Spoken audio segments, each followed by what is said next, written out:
อันมาหอดแล้วครับเพิ่นมาสอดกระถินเรียบร้อยเลยรถทัวร์1คันครับพี่น้องโอ้ครับพี่น้องครับรถกระตุ้งพี่น้องรถลงกันเท่าโอ้อ้าวเชิญครับเชิญพ้นกระตุกกล้องก็ออกพ้นมาได้พี่น้องเอ้ยได้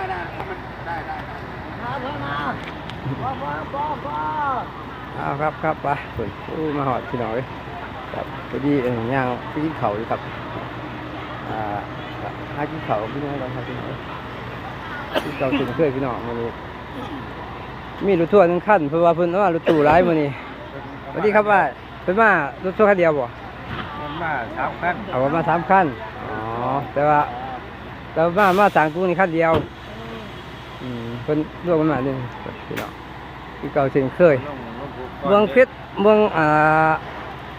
งพลอยว่าเมืองเพชรเมืองพลอยเนาะโอ้แม่นชุ่มเปลสบายดีบ่าวไก่ห้วยบะโอ้ยเป็นจังได๋สบายดีคือเก่าเช่นเคยคือเก่าบ่โอ้บุญบ้านเฮามื้อนี้บุญบ้านเฮามื้อนี้